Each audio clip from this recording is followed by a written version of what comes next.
गीता अध्ययन के आज के सेशन में आप सभी का स्वागत, जहां हम राणा सर के साथ 15वें अध्याय के बारे में बहुत अच्छे से जान रहे हैं। कल हमने श्लोक नंबर 6 तक पढ़ा था, 5 पढ़ा था, सॉरी। और आज बारी है श्लोक नंबर 6 की। सर को प्रणाम और निवेदन कि आज की चर्चा को शुरू करें। सभी को बहुत बहुत प्रणाम।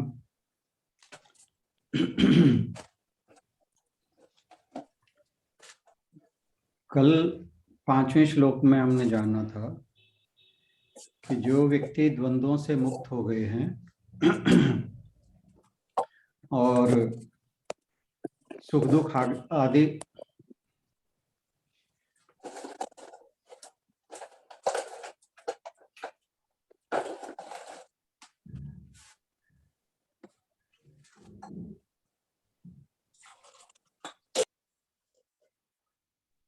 कि जो लोग सुख दुख आदि द्वंद्वों से मुक्त हो गए हैं और अनासक्त हो गए हैं, संसार से अनासक्त हो गए हैं, वे मेरे परम धाम को प्राप्त करते हैं। जब भगवान की शरणागति प्राप्त करने के बाद फिर व्यक्ति परम धाम को प्राप्त कर लेता है। अब पिछले श्लोक में ये बताया गया था कि शरणागति को प्राप्त करने की क्या योग्यता है। तो एक तो द्वंद्वों से मुक्त होना और अनासक्त का भाव विकसित करना। तो फिर जो व्यक्ति इन चीजों को ग्रहण कर लेता है, इन चीजों से परे चला जाता है, तो फिर वो परम धाम को भगवान जी कहते हैं प्राप्त होता है।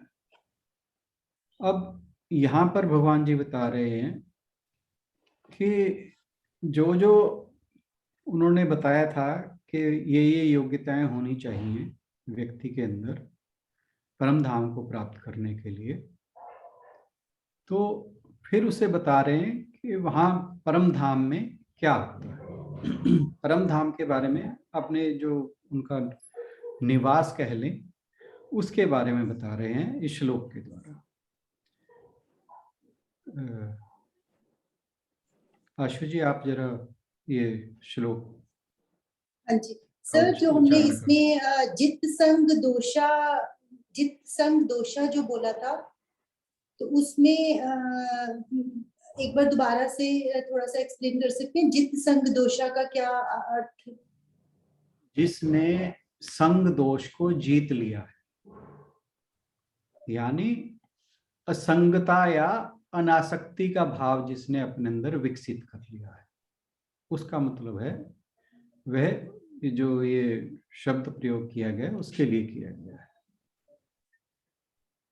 संग दोष मतलब किसी के साथ संग जो हम जिसकी बात करते हैं, असंगता का भाव, अनासक्ति का भाव। तो संग दोष क्या हुआ? आसक्ति का भाव।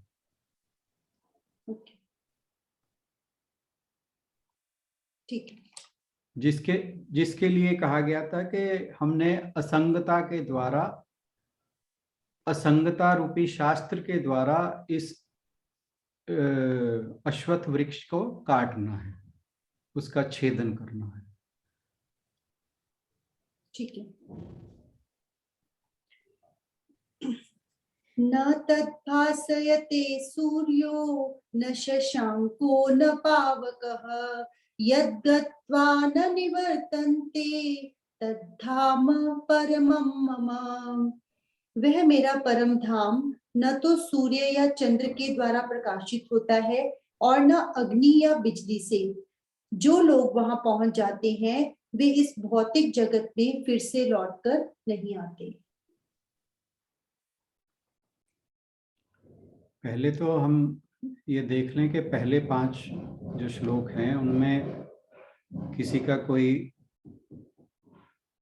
प्रश्न तो नहीं है, कोई शंका तो नहीं है, या कुछ कहना तो नहीं है। फिर हम इसको डिस्कस करते हैं। वैसे तो मैं कोशिश करता हूँ कि सब शंकाओं का समाधान लेते हुए चलूं, परंतु फिर भी किसी के मन में कुछ हो तो हम बात कर सकते हैं, अन्यथा हम आगे बढ़ते हैं।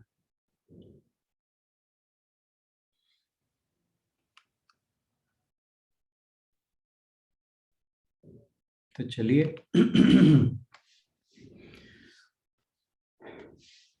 तो भगवान जी ने पिछले श्लोक में कहा था कि जो साधक असंगता का भाव विकसित कर लेगा और द्वंद्वादि दोषों से मुक्त हो जाएगा, वह परम धाम को प्राप्त होगा।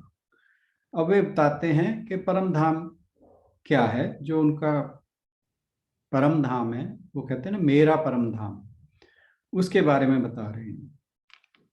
तो वे कहते हैं कि जिस तक पहुंचने पर, ये लिखा है कि जिसको प्राप्त होकर जीव लौटकर संसार में नहीं आते, वही मेरा परम धाम है। उसे ना तो सूर्य, ना चंद्रमा, ना अग्नि या बिजली ही प्रकाशित कर सकती है। तो जिस तक पहुंचने पर योगी ना निवर्तन्ते, यानी जो योगी हैं वो वापस नहीं आते, और उस परम धाम को कह रहे हैं कि सूर्य प्रकाशित नहीं करता। हालांकि सूर्य की जो रोशनी है, जो शक्ति है सूर्य के पास, वो सबको प्रकाशित करने की है, परंतु भगवान जी कह रहे हैं उस परम धाम को ना भाष्यति, कि सूर्य उसे प्रकाशित नहीं करता। अब जब सूर्य ढल जाता है, फिर प्रकाश के रूप में हम चंद्रमा को देखते हैं। तो अब फिर वो कहते हैं कि ना शशांक, कि ना चंद्रमा ही उसे प्रकाशित कर सकता है। और जब कभी ऐसा होता है कि ना सूर्य निकले ना चंद्रमा निकले, जैसे अमावस की रात है, तो फिर अग्नि जो है वो प्रकाशित करती है, अग्नि प्रकाश का काम करती है। तो यहां पर उन्होंने कह दिया ना पावकः, यानी अग्नि भी उसे प्रकाशित नहीं कर सकती। यानी उनके धाम में ना सूर्य, ना चंद्रमा, ना अग्नि, किसी भी प्रकार का कोई भी प्रकाश का स्रोत नहीं है। तो अगर हम इस श्लोक का शाब्दिक अर्थ लें, अगर हम शब्दों पर ही जाएं लिखे हुए, तो थोड़ा सा अजीब लग सकता है कि ऐसी क्या चीज है जिससे कोई भी चीज प्रकाशित नहीं कर सकती। क्योंकि अगर आप पुराने आदिवासी गुफावासियों के बारे में पढ़ेंगे, तो वहां भी जो उनकी अंधेरे वाली गुफाएं थी, तो वहां पर भी लकड़ी की मशाल यूज करके उन गुफाओं को प्रकाशित कर लिया जाता। परंतु भगवान जी कह रहे हैं कि मेरा धाम ऐसा है कि जिसे न सूर्य न चंद्रमा, न बिजली, न अग्नि, कोई भी प्रकाशित नहीं कर सकता। और वो कहते हैं कि तत्धाम, वह प्रकाश जो स्वयं दीप्तिमान है, जो स्वयं प्रकाशित है, और जो सूर्य, चंद्रमा, अग्नि आदि सभी भौतिक जो प्रकाश हैं, जो भी प्रकाश के स्रोत हैं, उनको प्रकाश कौन दे रहा है? वह जो भगवान का प्रकाश है, जो इसे परम कहा, परम मम, यानी मेरा परम सर्वोच्च प्रकाश, और कहा है वही मेरा परम धाम है। क्योंकि आप ये देखिए, अब जैसे सूर्य है, सूर्य को हम किसी चीज के द्वारा प्रकाशित नहीं कर सकते, क्योंकि वह स्वयं प्रकाशित है। हालांकि अभी हम ये कह के हटे हैं कि उसका प्रकाश का स्रोत भी भगवान का प्रकाश है, परंतु हम समझने के लिए इस बात को यूज कर सकते हैं कि जैसे हम दीपक के द्वारा या किसी और चीज के द्वारा सूर्य को प्रकाशित नहीं कर सकते। क्यों? क्योंकि यह जगत सूर्य के द्वारा प्रकाशित हो रहा है। यह पृथ्वी पर जो प्रकाश आता है वह सूर्य के द्वारा आता है। तो पृथ्वी पर कोई भी चीज सूर्य को प्रकाशित नहीं कर सकती। और इसी प्रकार जो सूर्य, चंद्रमा, अग्नि आदि हैं, ये जो भी प्रकाश के स्रोत हैं, इन सबको प्रकाशित करने वाला स्वयं ब्रह्म का प्रकाश है। तो इसलिए जो स्वयं प्रकाश के स्रोतों का प्रकाश करने वाला है, उसे कौन प्रकाशित करेगा? तो यहाँ पर जो सूर्य, चंद्रमा, अग्नि आदि या बिजली आदि प्रतीक लिए गए हैं, वो इसलिए लिए गए हैं कि सूर्य जो है वो हमारे बुद्धि का अधिष्ठाता देवता है, और मन जो है, मन और भावनाएं, ये चंद्रमा के द्वारा बदलाव होता है इनमें। और ऐसे ही हमारे जो शारीरिक कर्म हैं, शारीरिक कार्य हैं हमारे अंगों के, वो जैसे जठराग्नि है हमारे अंदर, तो शरीर की जो अग्नि है उसके द्वारा संचालित होते हैं। तो बुद्धि हमारी सूर्य के द्वारा, मन और भावनाएं चंद्रमा के द्वारा, और शरीर के जो अंग हैं वो अग्नि के द्वारा संचालित होते हैं। तो इसलिए यहाँ पर इन तीनों चारों चीजों को प्रतीक के रूप में लिया गया है कि इन सब का प्रकाशक, जैसे सूर्य, चंद्रमा, बिजली आदि, अग्नि आदि का प्रकाशक भगवान का या ब्रह्म का प्रकाश है, उसी प्रकार हमारे जो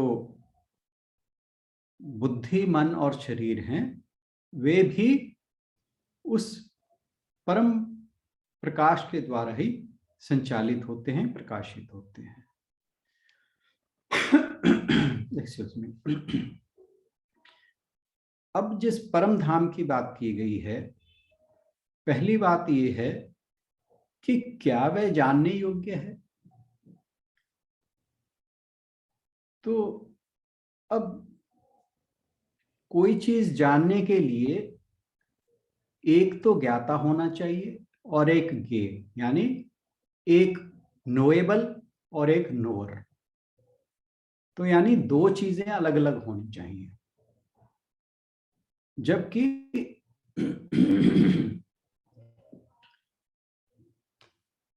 ये द्वैत की भावना आ जाती है, डुअलशिप जिसे हम कहते हैं, क्योंकि हम बात करते हैं अद्वैत की, कि ईश्वर या आत्मा एक ही चीज है और वही हम है। इसीलिए जो उपनिषदों में ब्रह्म वाक्य का प्रयोग किया गया है, अहम ब्रह्मास्मि या तत्वम असि, यानी तू भी वही है या मैं ब्रह्म हूं। तो फिर यहां पर द्वैत की भावना आती है। तो इसका मतलब क्या हुआ कि वो वास्तव में जिसको हम जानने की बात कर रहे हैं, वह हमारा अपना ही स्वरूप है, उसमें कुछ हमसे अलग नहीं है। क्योंकि यहाँ पर जो बात आई है श्लोक में, कहा है कि वह मेरा धाम जहां पहुंचकर फिर कोई लौटता नहीं है। क्योंकि आप, ये थोड़ा सा अजीब इसलिए लग सकता है क्योंकि हम कोई भी वस्तु, कोई भी चीज, कोई भी प्राणी कहीं जाता है तो वहां से वापस जरूर आता है। जैसे हम स्वर्ग आदि की बात करते हैं कि वह स्वर्ग में गया, फिर हम कहते हैं कि नहीं, स्वर्ग में भोग भोगने के बाद वो वापस धरती पर आ जाता है। तो पहुंचना, जैसे कह रहे हैं कि वहां पहुंचकर कोई लौटता नहीं है, तो पहुंचना और ना लौटना, तो ये थोड़ा विरोधाभासी लगता है कि भी इनमें कोई विरोध है आपस में।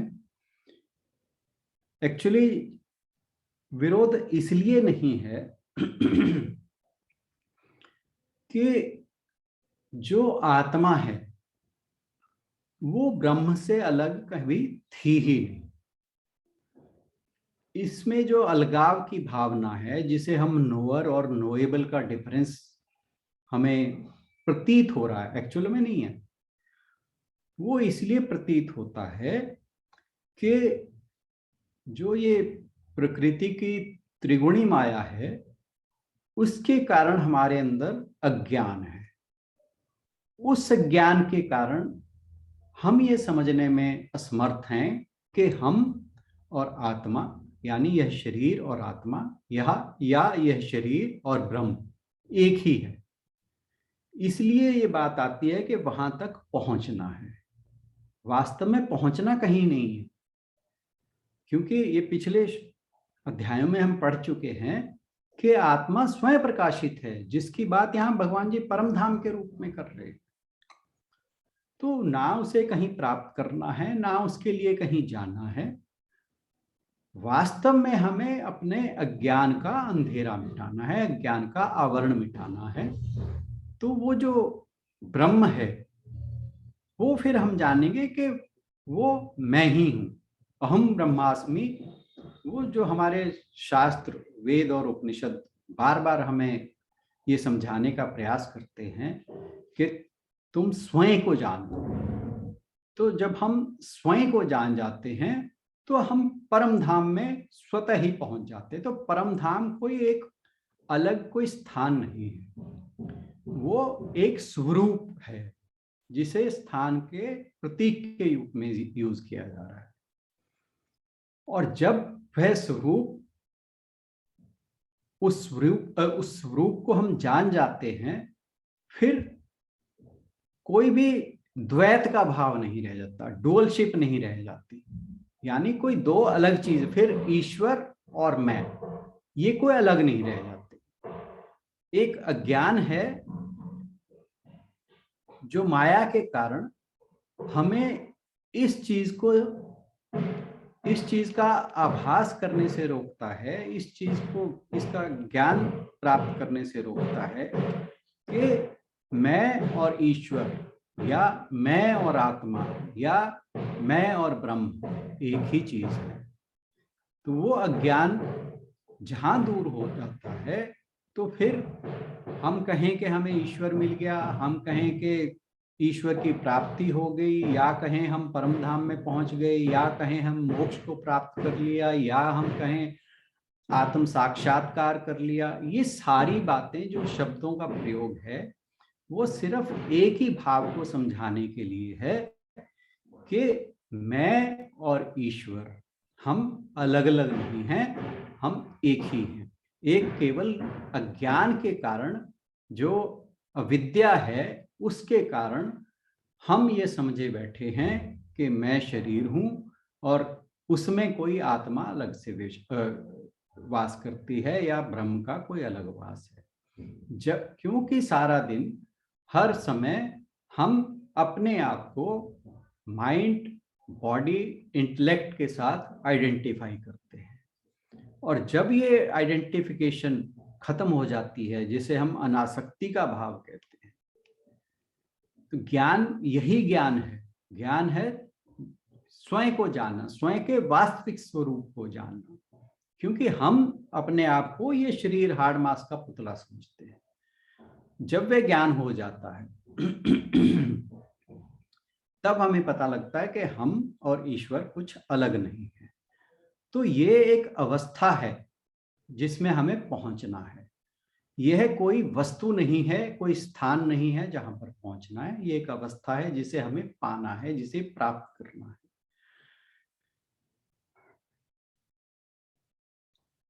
तो चूंकि जो जीव है वो केवल और केवल ब्रह्म का ही रूप है, तो इसलिए जब अविद्या समाप्त हो जाती है तो वह शरीर के साथ जो आइडेंटिफिकेशन है, या तादात्म्य हम कहते हैं, वो तादात्म्य हटाकर वो आइडेंटिफिकेशन अब ब्रह्म के साथ हो जाती है। जब वो आइडेंटिफिकेशन ब्रह्म के साथ होगी, फिर कुछ द्वैत की भावना खत्म हो जाती है। यानी फिर हम अलग नहीं रहते। फिर अभी तो हम ये मानते हैं मैं शरीर हूं और आत्मा कुछ अलग है, या ईश्वर कुछ अलग है। परंतु जब ये अविद्या हट जाती है, फिर हमारी आइडेंटिफिकेशन बॉडी के साथ ना होकर अपने वास्तविक स्वरूप के साथ हो जाते हैं। और हम जो आध्यात्मिकता की ओर चलते हैं, तो आध्यात्मिक जीवन का लक्ष्य है ब्रह्म को प्राप्त करना। ब्रह्म को प्राप्त करना मतलब मोक्ष की प्राप्ति। हम बार बार इस वर्ड को यूज करते हैं। तो यह कोई वस्तु नहीं है जिसे हमें प्राप्त करना है। और हम बार बार कहते हैं कि पुनर्जन्म ना हो, जिससे ब्रह्म को हम कहते हैं मोक्ष के बाद फिर हम जन्म मृत्यु के चक्कर से हट जाते हैं। क्योंकि गीता जी में बार बार बताया गया कि ये फिर जो मोक्ष की स्थिति है, उसके बाद फिर मनुष्य या जीव वापिस मृत्यु लोक में नहीं आता, वो परम धाम में चला जाता है। परम धाम का फिर बार बार वही बात आ रही है कि जब उसे अपने वास्तविक स्वरूप का ज्ञान हो गया, फिर वो कर्मादि बंधनों से मुक्त हो जाता है और फिर उसे शरीर धारण नहीं करना पड़ता। तो हालांकि ये जो विषय हैं, ये जो बातें हैं, ये मन और वाणी की समझ से परे है, परंतु भगवान जी अलग अलग अध्यायों में अलग अलग श्लोकों के द्वारा, अलग अलग तर्कों के द्वारा हम ये समझाने का प्रयास कर रहे हैं कि वास्तव में जो मैं हूं, जिसे मैं शरीर समझता हूं, वो ना होकर मेरा तादात्म्य जब मेरी आत्मा से हो जाएगा या ब्रह्म से हो जाएगा, तो फिर उस परम धाम की प्राप्ति हो जाएगी। और ये हमें समझने की जरूरत है कि वह धाम कोई अलग, जैसे हम कहते हैं कि हम दिल्ली चले गए, ऐसा नहीं है कि हम जाके कहीं किसी परम धाम, किसी स्टेशन का नाम है या डेस्टिनेशन का नाम है जहां हमें पहुंचना है। तो वह एक स्थिति, क्योंकि ये चीजें हमारी समझ से परे इसलिए हैं कि आत्मा या ब्रह्म या ईश्वर हमें दिखाई नहीं देता। क्योंकि हमें जो चीज समझ आती है वे केवल वही आती है जो हमारी इंद्रियों के दायरे में आती है। अब कोई भी दृश्य हमें तभी दिखता है, अब कोई वस्तु को मान लें, अपने कमरे में बैठे हो कोई टेबल की बात सोचो, टेबल हमें तभी नजर आएगी जब पहली बात तो वहां उसके ऊपर लाइट पड़नी चाहिए, प्रकाश होना चाहिए, दूसरा हमारी आंखें खुली होनी चाहिए। तो आंखें हमारी इंद्रियों का विषय हो, तो मेज जो है या टेबल जो है वो यहाँ पर हमारी जो आंख नाम की इंद्री है उसका विषय हो गई, इसलिए हमें समझ आ रहा। तो ऐसे ही कोई सुनने की चीज है, देखने की चीज है, छूने की चीज है। हम जो भौतिक जगत से या विषयों से या सांसारिक जगत से अपना तादात्म्य या शरीर से तादात्म्य बिठा कर रखते हैं, तो हमें हर चीज तभी समझ आती है जब उसका इंद्रियों के साथ मेल हो, इंद्रियों के द्वारा उसको जाना जा सके। परंतु ये ब्रह्म, आत्मा या ईश्वर ये इंद्रियों के विषय नहीं है, ये अनुभूति के विषय हैं। और क्योंकि सारा जो ब्रह्म का प्रकाश है वही हमारे शरीर आदि, मन आदि इंद्रियों को प्रकाशित करता है, तो वह इंद्रियों द्वारा प्रकाश, जैसे अब यहाँ पर ये बात जो प्रतीकों की हो रही थी, सूर्य, चंद्र और अग्नि आदि की, वह भगवान जी ने इसीलिए की है कि ये उससे प्रकाशित नहीं हो सकते, क्योंकि वह स्वयं प्रकाशमान है। इसी प्रकार ये जो ब्रह्म है ये इंद्रियों का विषय नहीं है, क्योंकि इंद्रियां उसको ऐसे ही नहीं जान सकती जैसे सूर्य और चंद्र आदि ब्रह्म के प्रकाश को प्रकाशित नहीं कर सकते।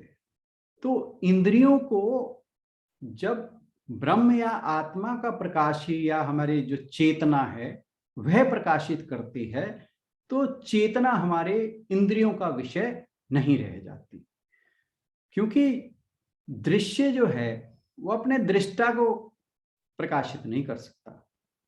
अब जैसे मैं मेज को देख रहा हूं पर मेज मुझे नहीं देख सकती, ऐसे ही जो चेतना है, हमारी आत्मा है, आत्मा का प्रकाश है, वह हमारी इंद्रियों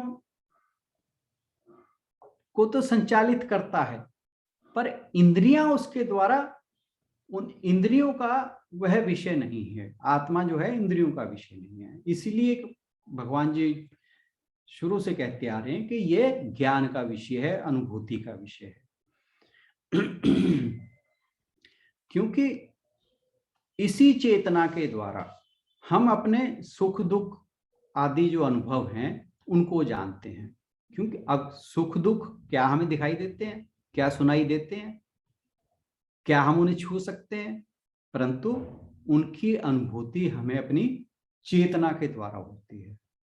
तो ऐसे ही ईश्वर को या आत्मा को या ब्रह्म को जानना वह हमारे इंद्रियों द्वारा संभव नहीं है। उसे केवल ज्ञान के द्वारा, आत्म साक्षात के द्वारा और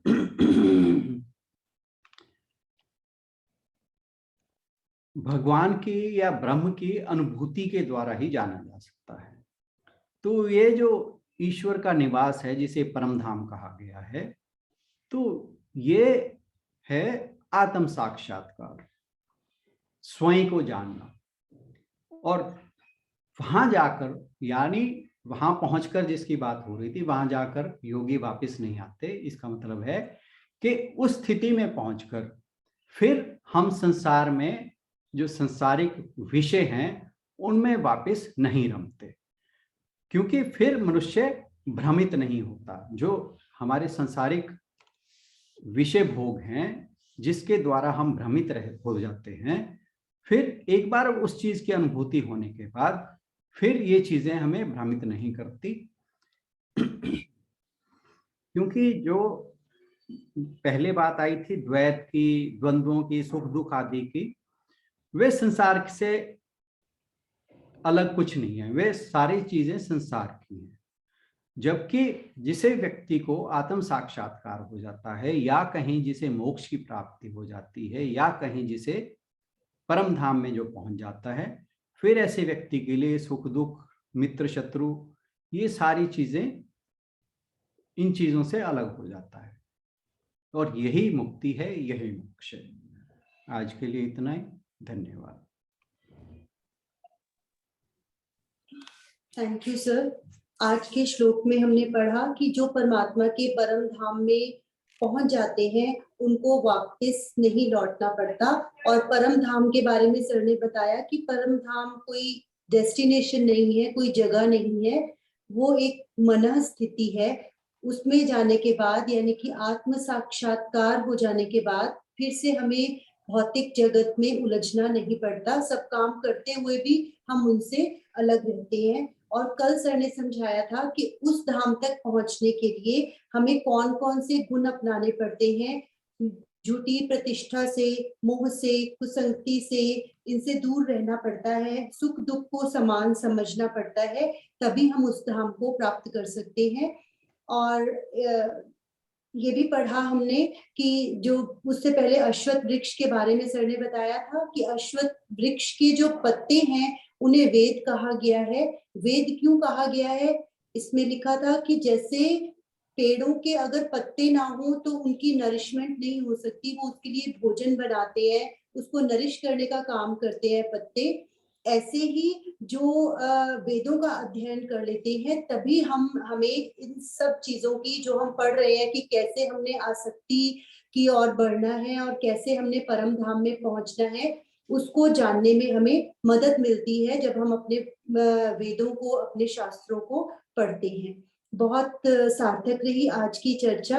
किसी का कोई अगर प्रश्न हो तो हम उसे कल ले सकते हैं। आज 6:10 हो चुकी है, तो आज हम अगले सेशन की ओर बढ़ेंगे। सर का बहुत बहुत धन्यवाद और निवेदन की समापन की ओर बढ़े। अस्तो मा सद्गमय तमसो मा ज्योतिर्गमय मृत्योर्मामृतं गमय। ओम शांति शांति शांति। हरि ओम। सभी को प्रणाम। कल मिलते हैं नेक्स्ट श्लोक के साथ। अपने क्वेश्चंस रेडी रखें कल के लिए, अगर कोई भी हो पहले 6 श्लोकों में से।